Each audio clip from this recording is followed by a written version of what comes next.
Muito bem, galera. Então vamos começar a nossa aula de hoje. Lembrando que nós estaremos falando sobre ecologia. Bem, vamos começar então. O que seria a ecologia? Tá? Eu coloquei duas cenas importantes aí para que vocês entendam que ecologia vai tratar principalmente sobre as relações que existem entre os seres vivos e o ambiente que os cerca. Ok? Espera aí, deixa eu só aceitar mais gente que está entrando. Pronto. Beleza. Então, a ecologia ela vai tratar do estudo das relações que existem entre os seres vivos e o ambiente que os cerca, certo? Existe um contexto mais profundo que é o que eu vou falar já já. Então, olha só, o primeiro cara a usar esse termo ecologia foi um cidadão chamado Ernest Haeckel, tá? Esse cara, pela primeira vez, usou o termo ecologia. Antes disso, a ecologia era tratada como história natural, tá? Deixa eu só aceitar mais gente que está entrando. Beleza, nós já somos 27 na sala, firme. Então, olha só, Haeckel foi o primeiro cara a falar sobre ecologia, e aí a gente diz que ecologia é uma palavra composta de duas palavras gregas, ecos, tá? Escreve-se oikos, mas lê-se ecos, que significa casa, e logos, que significa estudo. Mas aí eu te pergunto, amigão, amigona, é estudo da casa, mas da casa de quem? Da minha casa, da sua casa, da nossa casa? Da nossa casa. Aí tu vai falar assim, pô, professor, então a minha vizinha, eu acho que ela estuda ecologia, porque ela sabe tudo o que eu tô falando, tudo que eu tô fazendo aqui dentro de casa. Pois é, mas que casa é essa então que a gente está falando? É a natureza, é o ambiente, são essas relações que a gente tem com a natureza e com o ambiente, ok? Tá entrando mais gente. Tá entrando mais gente, nós somos 30 já, beleza? Então, a gente vai dar uma definição mais clara para a ecologia. Vamos lá.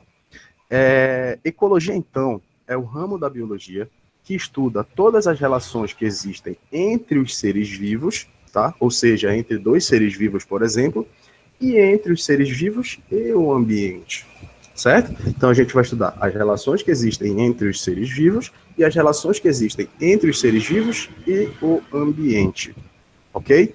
A gente diz que a ecologia ela se divide em duas partes, em ecobiose e alelobiose.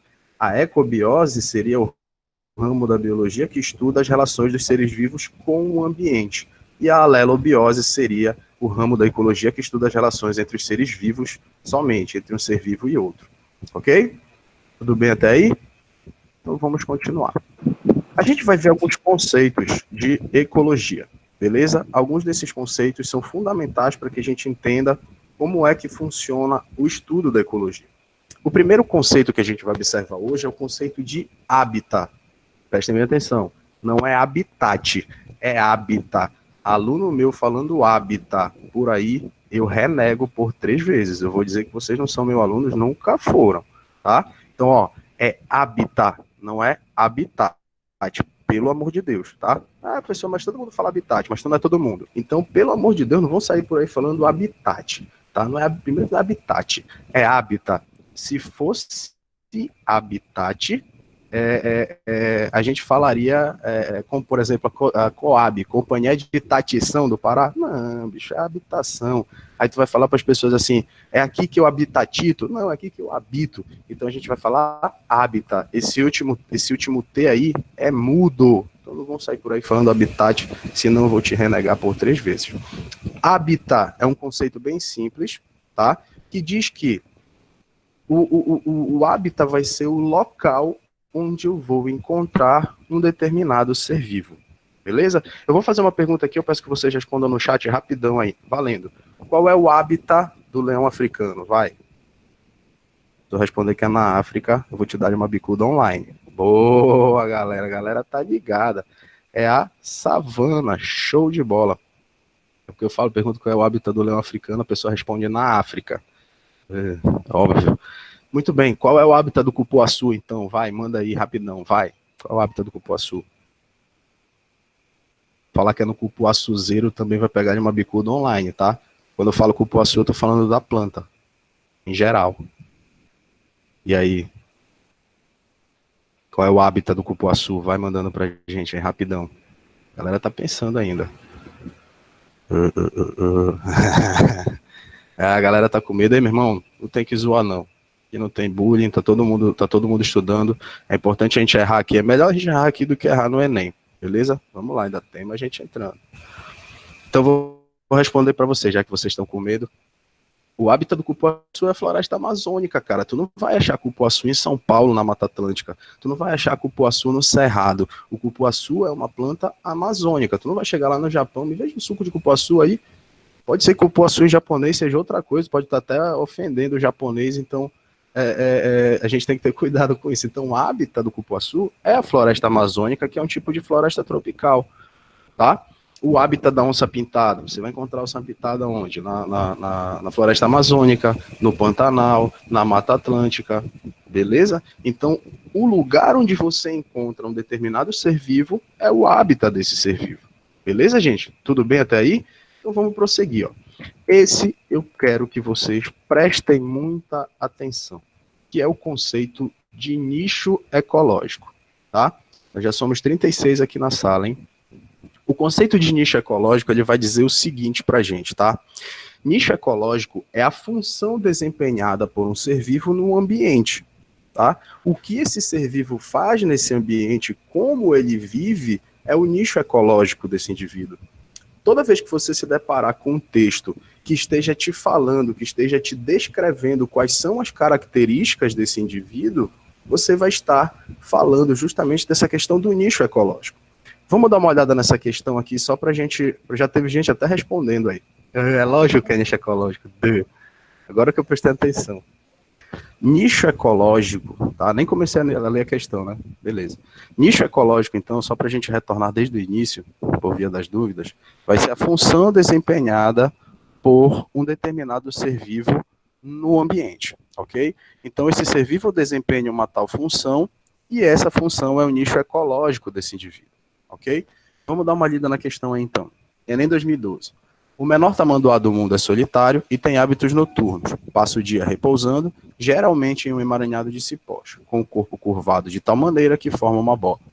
Quando em atividade, se locomove vagarosamente e emite um som semelhante a um assobio. Cada gestação gera um único filhote.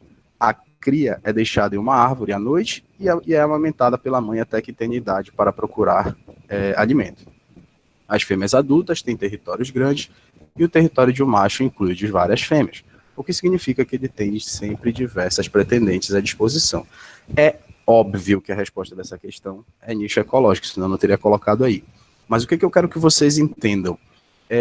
O nicho ecológico, gente, ele nada mais é do que a função. Então a gente descreveu toda a vida do tamanduá, tá? A gente descreveu todo esse tamanduá.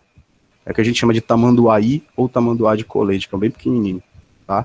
Então vocês têm que ficar atentos que toda vez que eu estiver descrevendo, que eu estiver te fazendo um perfil do vivo, eu estou falando do nicho ecológico. Quando eu disser onde ele vive, onde ele mora, eu estou falando de hábitat, beleza?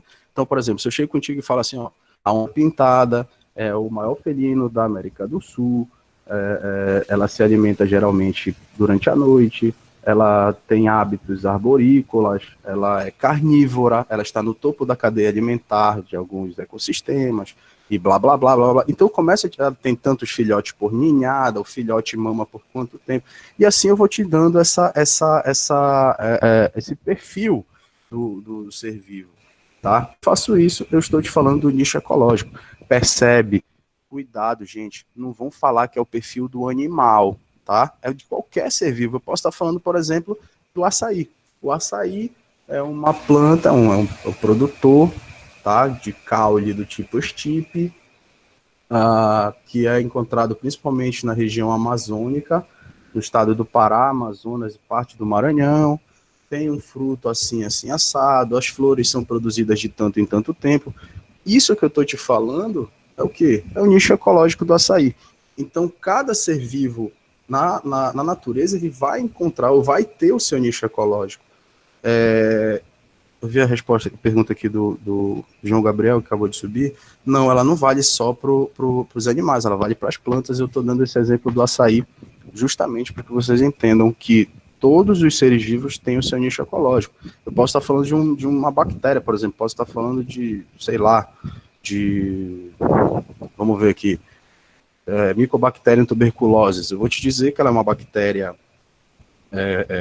parasita, que se localiza em certas regiões do corpo, que se reproduz com uma velocidade tal, que tem um DNA assim, assim. Tudo isso que eu estou te falando são as características do nicho ecológico dessa bactéria. Então, todo e qualquer ser vivo tem o seu nicho ecológico, tem a sua função no ambiente.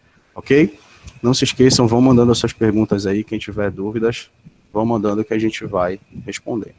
Galera, prestem bem atenção, que eu vou fazer alguns comentários agora sobre esses níveis de organização. Gente, vamos lá. Lembra da professora Raimundinha lá no teu 6º ano, 7º ano? Tá? A gente organiza, quando a gente é do ensino fundamental, e parte do médio também, por que não? A gente organiza os seres vivos desde os átomos. Conjunto de átomos forma uma molécula, conjunto de moléculas forma uma organela, conjunto de organelas forma uma célula, conjunto de células forma um tecido, um conjunto de tecidos forma um órgão, um conjunto de órgãos forma um sistema e um conjunto de sistemas formam um organismo. Como a gente está falando de ecologia, não é interessante esses aí que eu falei para nós. O que vai ser interessante para nós agora nesse momento são os níveis de organização a partir de organismo, a partir de indivíduo, ok? Então, o organismo é o indivíduo, é um ser vivo, com características próprias, com características únicas, ok? Isso é um organismo. Então, o organismo é um indivíduo com características próprias, com características únicas. Eu, por exemplo, sou um organismo, ok? Tudo bem? Um conjunto de organismos de uma mesma espécie vai formar uma população. Presta atenção num detalhe importante aí. Quando o jornal fala na população brasileira, esse jornal não está falando dos cachorros, ele não está falando dos gatos, ele não está falando de urubu, ele não está falando de rato, nem de periquito, nem de peixe, ele está falando da população de seres humanos. Claro, a gente não vai ficar o tempo inteiro falando, olha, população de seres humanos, população de seres humanos, população de seres humanos. Por isso que os jornais falam logo população. A população brasileira, a população de Belém, a população do Pará. A gente sempre vai usar esses termos para nos referirmos a todos os seres humanos que habitam uma determinada região. Então, a população é um conjunto de indivíduos de uma mesma espécie. E qual é o conceito biológico de espécie?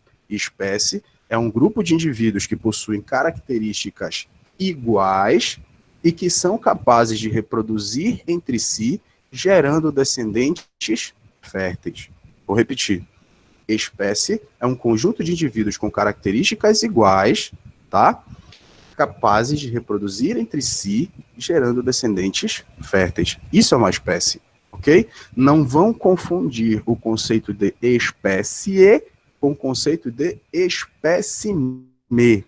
Espécime é um indivíduo que representa a espécie. Eu vou te dar um exemplo do que isso quer dizer.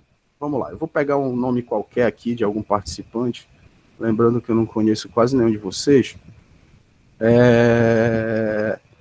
Vamos lá, eu vou pegar aí Felipe Saraiva. Não conheço você, Felipe, por favor. Se você não gostar, eu lhe peço desculpa. Qual é esse conceito de espécie? Digito já já. Eu te peço desculpa aí, Felipe, mas eu só vou te dar um exemplo. Imagine que o Felipe está andando na rua e de repente ele é abduzido por um disco voador.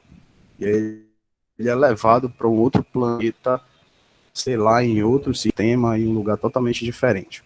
Ok? Já te escolheram uma vez, Felipe? Ou tu já foi abduzido alguma vez?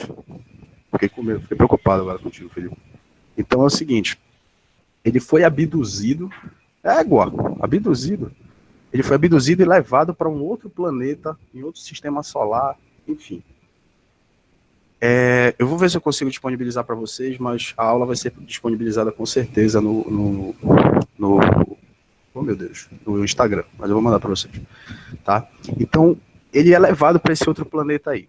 Chegando lá nesse outro planeta, ele é colocado num zoológico do universo, para que ele seja visto por todos os cidadãos daquele planeta.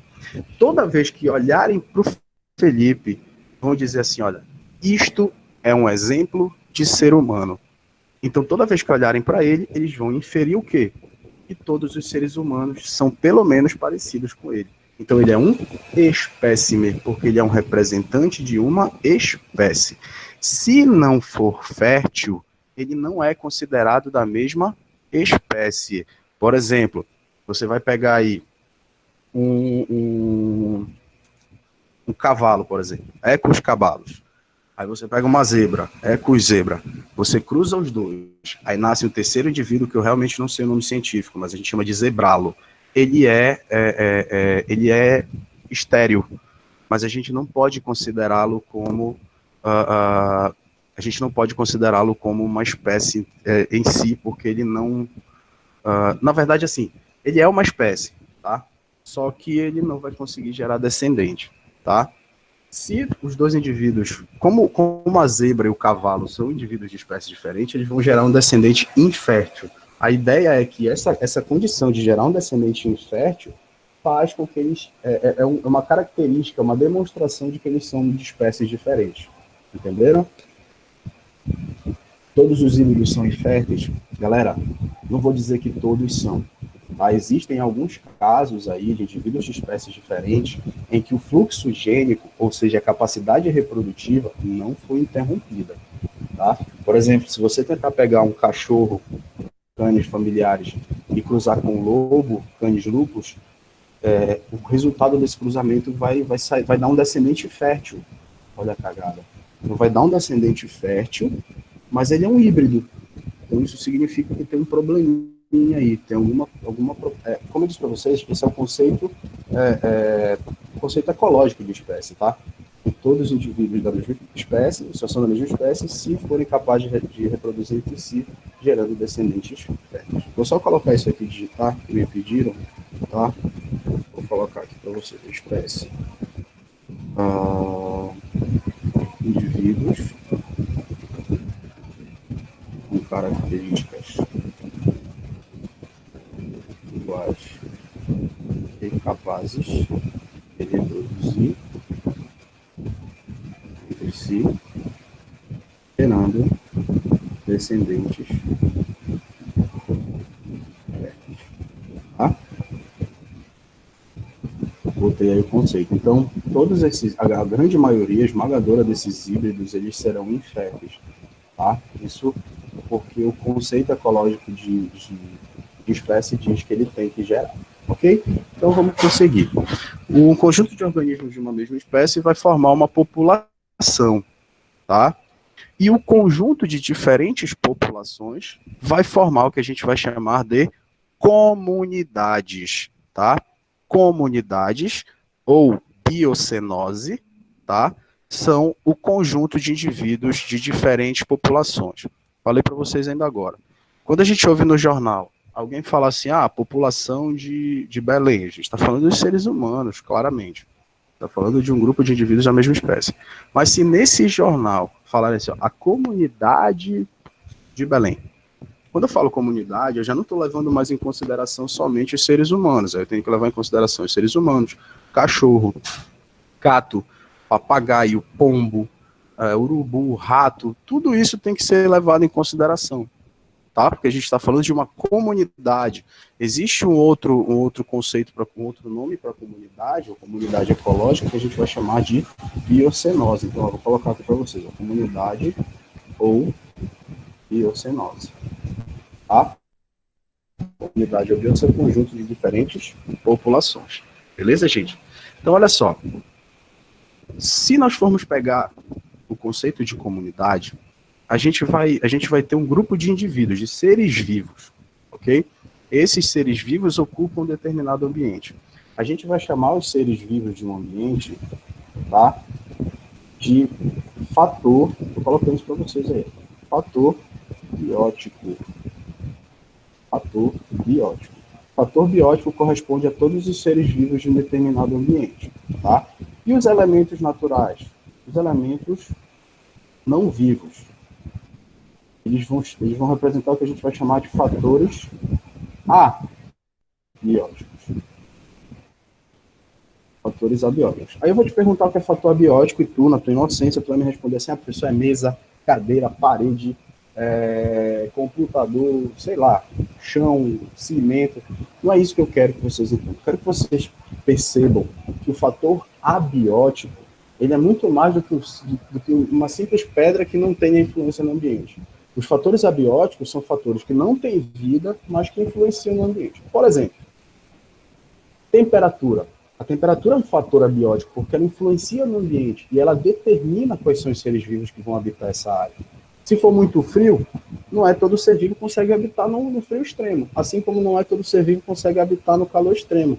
Então, o fator abiótico, além de ele ser componente do ambiente, ele determina quem são os seres vivos que vão habitar essa região. Não se esqueçam disso. Quem determina qual tipo de ser vivo que vive no ambiente é o fator abiótico, certo? Então, temperatura, luminosidade. Vocês sabem que existem seres vivos que vivem em cavernas e que não se adaptam na luz, assim como a gente não se adaptaria dentro de uma caverna, tá? Existem outro fator, vamos lá, pressão. Existem seres vivos que vivem em altitudes muito elevadas, tá? Salinidade, enfim, existem vários fatores abióticos que vão interferir ou que vão influenciar nessa questão do tipo de ser vivo que vai habitar em uma determinada área, tá? O conceito de população é um conjunto de indivíduos de uma mesma espécie, ok? População, Felipe. Muito bem. Por que eu falei de fatores bióticos e abióticos? As comunidades, como são compostas apenas por seres vivos, elas representam os fatores bióticos do ambiente, tá? Da mesma forma que eles representam um conjunto de fatores bióticos do ambiente, a gente vai entender que os fatores bióticos e abióticos interagem, tá? Como eu disse a vocês, os fatores abióticos determinam quem é que vai habitar uma determinada região. Então, fatores bióticos e abióticos interagem, e a interação dos fatores bióticos e abióticos vai representar o que a gente vai chamar de ecossistema. Se você estiver olhando, por exemplo, vamos imaginar que todos nós estamos na beira do igarapé. E aí lá na beira desse igarapé, eu mostro para vocês, olha, gente, esse igarapé é um ecossistema. Eu não estou falando só dos peixes, eu não estou falando só das algas, eu não estou falando só dos moluscos que tem lá dentro. Eu estou falando desses indivíduos que representam o fator biótico, mas eu também estou falando da água, da temperatura da água, da turbidez da água, da condutividade elétrica da água. Eu estou falando de vários fatores, da quantidade de luz que entra nessa água. Tudo isso vai representar os fatores abióticos. Então, olha só, os ecossistemas são conjuntos entre os fatores bióticos e abióticos. Beleza, a gente já entendeu o que é um ecossistema. Mas o que é o bioma? Vamos lá, o que é o bioma? O bioma ele vai ser um conjunto, tá? Olha só, presta atenção. O bioma vai ser um conjunto de ecossistemas próximos, parecidos e que interagem entre si. De novo, bioma é o conjunto de ecossistemas próximos, parecidos e que interagem entre si. Não entendeu? Vou explicar. Vou te dar um exemplão aqui. Nós vivemos no bioma Amazônia. Vou acelerar aqui que a gente tem pouco tempo de aula. Vou acelerar. Nós vivemos no bioma Amazônia, tá? No bioma Amazônia, nós temos pelo menos 13 tipos de ecossistemas que compõem o nosso bioma. Mas eu vou falar os 3 principais, que são os 3 mais comuns que compõem o bioma Amazônia. Várzea, igapó e terra firme. Terra firme não é o bairro, estou falando do tipo de ecossistema, tá? Várzea, igapó e terra firme. Talvez seja até por isso que a terra firme tem esse nome de terra firme, porque ele é uma área de terra firme mesmo, porque ele tá até, inclusive, próximo de áreas de várzea e áreas de igapó. Bioma é um conjunto de ecossistemas próximos, parecidos e que interagem entre si. Beleza, Gabriele? Ok. Então, ó, floresta amazônica tem várzea, igapó e terra firme, esses 3 biomas que compõem esse tipo de ecossistema. Tá bom, daqui a pouco eu digito o conceito para vocês. Tá? Aí presta bem atenção. Esses ecossistemas são sempre próximos. Tá? Eles são sempre próximos um do outro. Igapó é uma área permanentemente alagada. Várzea é uma área que ora está alagada, ora está submersa, né, porque ela sofre influência de maré. E a terra firme é uma área que não sofre essa influência. Beleza? Então, a gente tem 3 tipos de ecossistemas que estão sempre próximos e que são parecidos, são sempre muito parecidos, e que interagem entre si. Como assim interagem entre si? Alguns tipos de seres vivos são capazes de transitar entre todos esses tipos de ecossistemas, ok? Por exemplo, existe açaí na várzea, existe açaí na terra firme, existe açaí no... Tá? Então, existe açaí nesses 3 ecossistemas. Existe uma sucuri, por exemplo, ela pode aparecer na várzea, na terra firme e no igapó. Então, eles estão interagindo entre si. As espécies que os compõem, elas estão transitando, elas podem transitar esses 3 tipos de ecossistema. Portanto, a gente está falando de um bioma. Então, ó, vou colocar aqui para vocês. Bioma é o conjunto de ecossistemas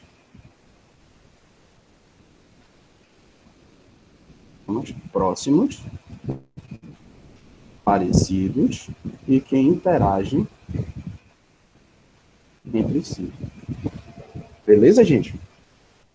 Então, esse é o conceito de bioma. E a biosfera? A biosfera é todo o conjunto de toda a vida que existe no planeta. Tá? É o nível maior de todos, o maior que existe. Então, perceba, nós organizamos os seres vivos para a ecologia a partir de organismos.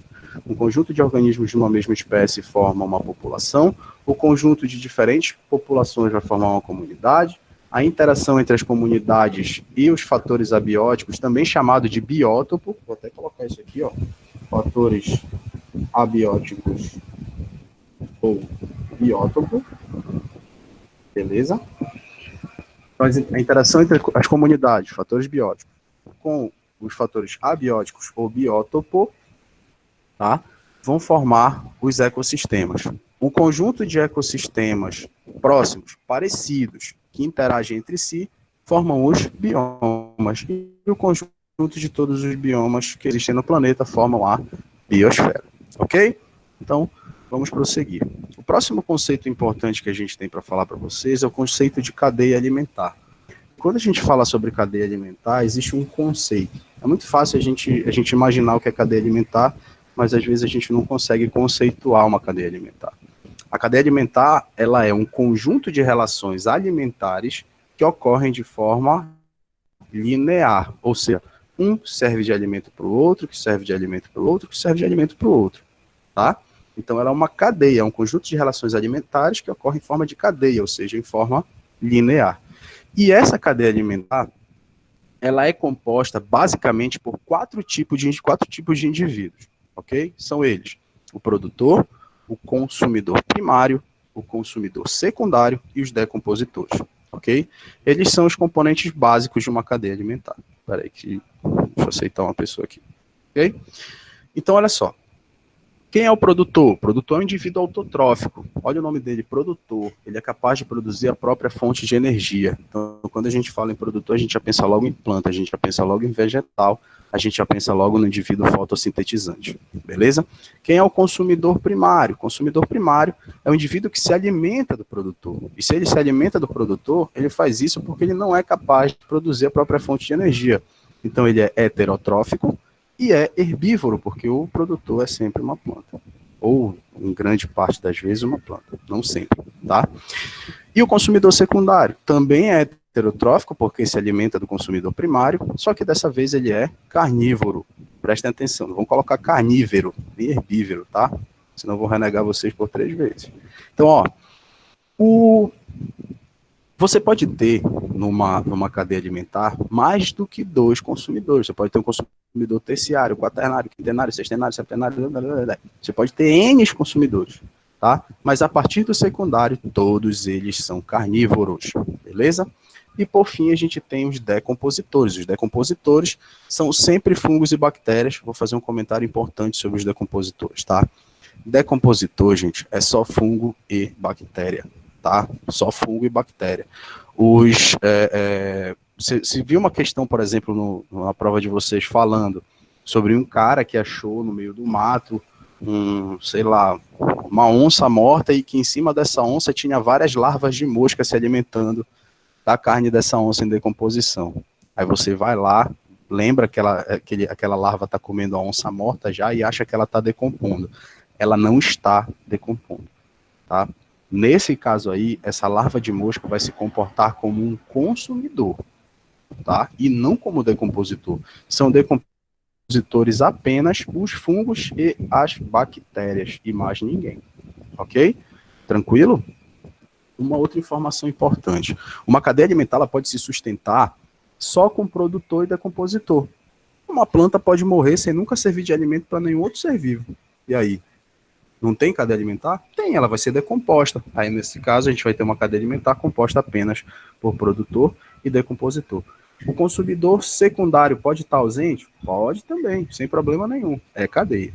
Ok, gente? Beleza? Não se esqueçam, qualquer dúvida, coloquem aí no chat, beleza? Fiz uma cadeia aqui para vocês, tá? Que começa com uma folha. A folha é um produtor, tá? É uma planta, porque ela é autotrófica. Tá? E a gente também classifica os seres vivos de acordo com níveis alimentares, que são chamados de níveis tróficos.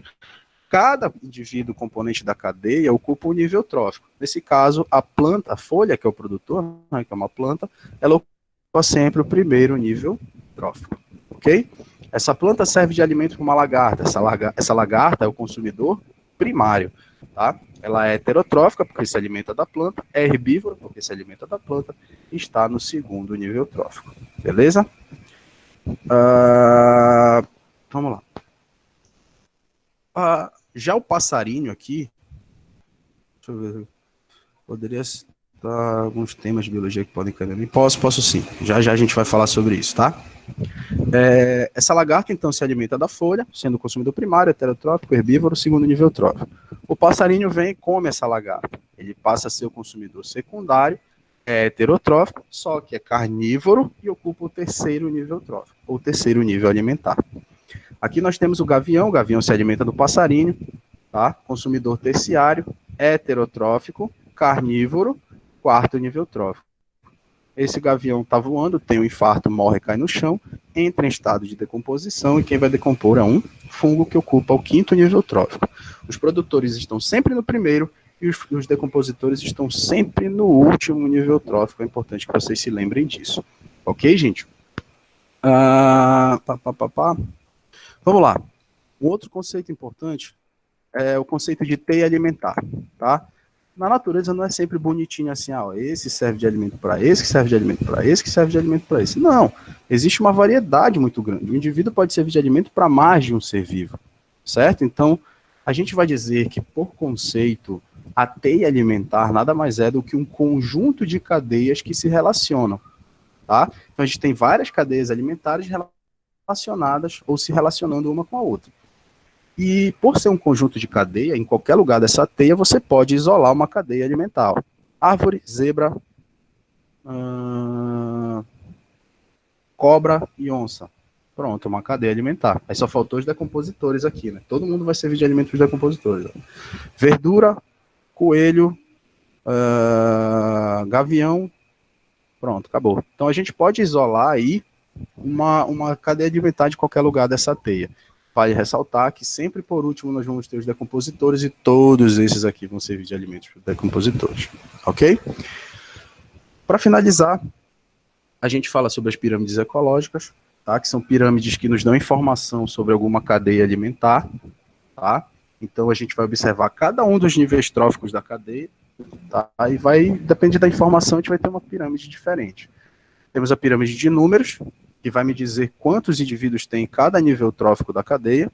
Pirâmide de biomassa, que vai me dizer a massa viva de indivíduos em um determinado ambiente. Massa viva é se você juntar, somar a massa de todos os seres vivos do ambiente e pesar, você vai ter a biomassa, que é a massa viva de uma determinada espécie.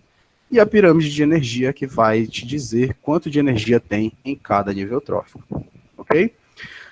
Vamos começar pela pirâmide de números. A pirâmide de números, como eu falei para vocês, ela diz quantos indivíduos tem em cada nível trófico. E ela pode variar.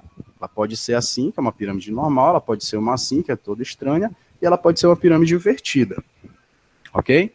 Imagina aqui, ó, grama, tá? Você tem um determinado campo, você vai ter, sei lá, 22 milhões de gramíneas daquela. Cada grama é um indivíduo. Gramínea, grama.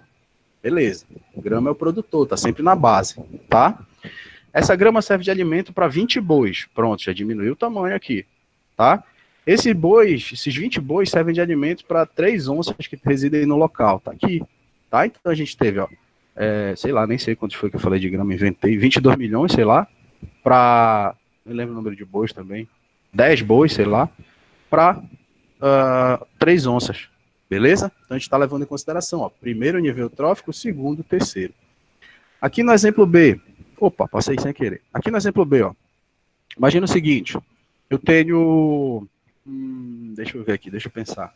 Eu tenho, sei lá, 50 folhas, tá? Não, deixa eu pensar melhor aqui.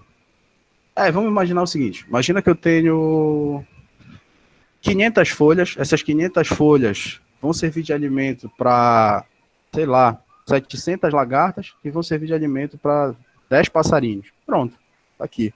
A minha pirâmide ela ficou toda estranha. Nesse outro caso aqui, ó, imagina que eu tenho uma árvore, tá? Uma árvore é uma árvore, é um indivíduo só, tá? Para, sei lá, para 10 macacos, você vai falar assim, professor, mas macaco não come árvore, mas come a fruta da árvore, o fruto, né? E que esses macacos servem de alimento para 1000 piolhos. Pronto, a gente já tem uma pirâmide invertida. Beleza?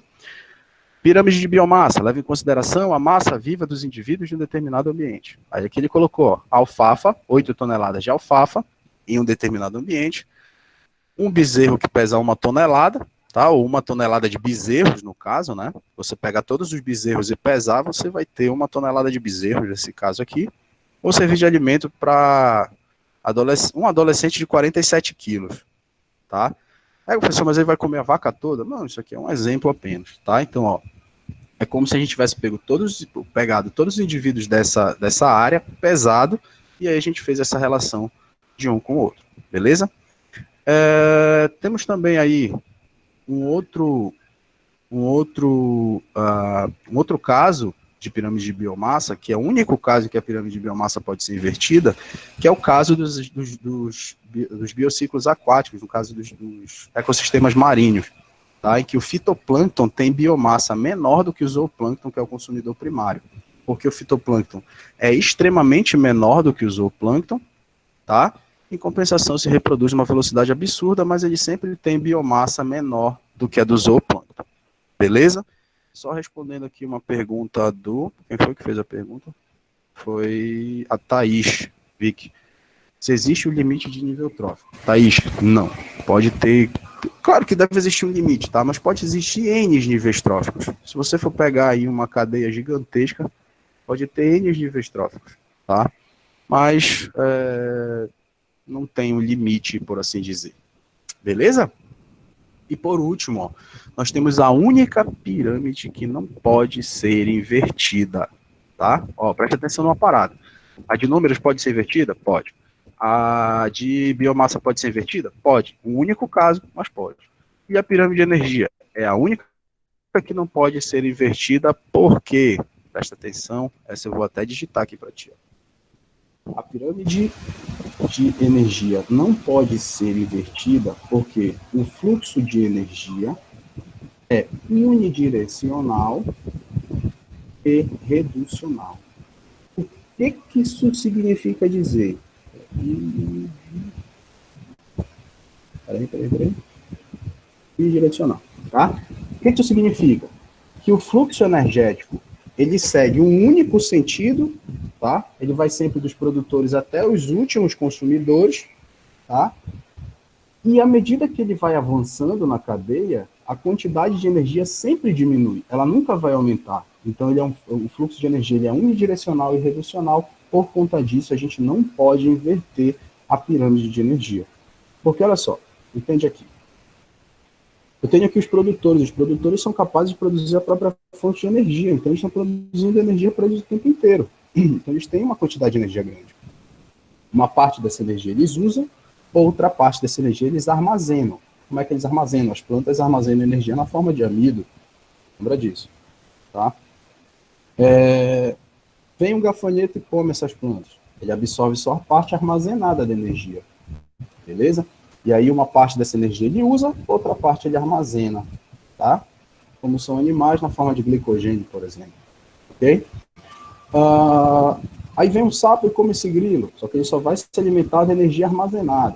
Aí o sapo vai pegar essa energia, uma parte ele usa para o próprio metabolismo, outra parte ele guarda na forma de glicogênio. Então, eu quero que vocês entendam que esse fluxo energético ele vai sempre reduzindo.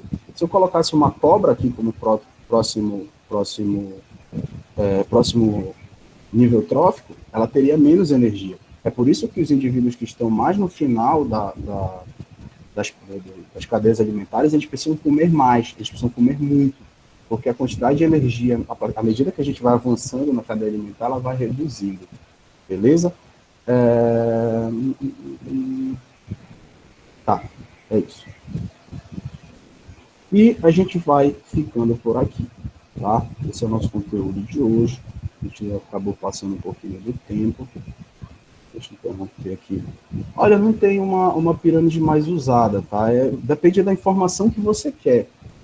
Depende de uma informação que você deseja. Por exemplo, eu quero saber quantos indivíduos tem cada nível trófico. Você vai usar uma pirâmide de números.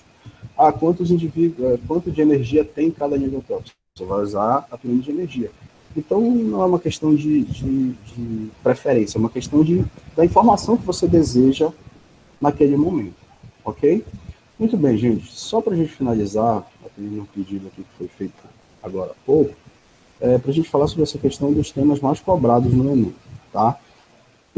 Normalmente, ecologia é um tema bastante cobrado, tá? A gente vale ressaltar que não existe vidente, não existe nenhum professor que saiba o que vai cair no Enem. Não tem como saber. É uma surpresa, a gente não tem informação privilegiada, é muito difícil. Mas a gente tem alguns temas que são cotados para cair, são temas que estão aí em voga para cair na prova. Coronavírus é um tema que pode vir? Assim como pode não vir. Ele pode ser um tema geral que pode influenciar um tipo de questão no Enem, como, por exemplo, mecanismos de reprodução viral, mecanismos de adaptação viral, imunologia, que é a ciência que estuda o sistema imunológico, a imunidade. Enfim, existem várias possibilidades. O sistema respiratório pode ser cobrado, utilizando essa questão do coronavírus. Então, a gente não pode ver o coronavírus só nesse objeto de conhecimento, os vírus. A gente precisa entender a questão mais geral da ideia. Assim como o coronavírus pode não cair numa questão de biologia, pode cair numa questão de química, pode cair numa questão de geografia, não sei, pode ser. O tema ecologia é bem possível, é o tema mais cobrado, mas a gente não tem como afirmar. Eu só quero que vocês lembrem de uma coisa que é muito importante que vocês entendam, gente. O Enem é uma ferramenta política. Tanto que vocês viram a comoção que foi, aí todo mundo se manifestou, todo mundo batalhou aí para adiar esse Enem, até que a gente conseguiu, tá? Mas a gente tem que entender o seguinte, que ela é um instrumento político, e como é um instrumento político, o governo ele tem influência. O tipo de pensamento do governo ele tem influência no tipo de questão que tem nessa prova, tá? Não estou querendo aqui dizer se o pensamento está certo, se o pensamento está errado, também não é objeto da nossa aula de hoje. Mas a gente tem que acompanhar essa tendência de pensamento do governo, tá? Então, temas como, quando eu falei sobre alimentação, se a galera que assistiu a minha live no Instagram, quando eu falei sobre alimentação, eu falei porque é um tema que já está aí há muito tempo e até agora não foi cobrado, não se cobrou nada sobre esse tipo de questão, tá?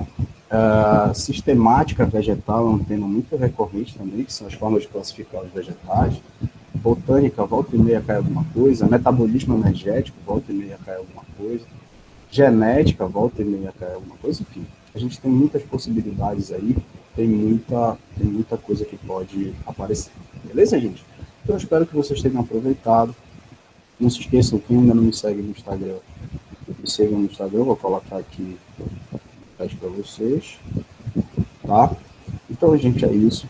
Espero ter contribuído com vocês. Hoje a gente se encontra na próxima semana. A gente vai falar da parte mais das relações ecológicas, da alelobiose, e a gente se encontra na próxima. Beleza? Um grande abraço para vocês. Fiquem com tudo. Obrigado pela presença. Tchau.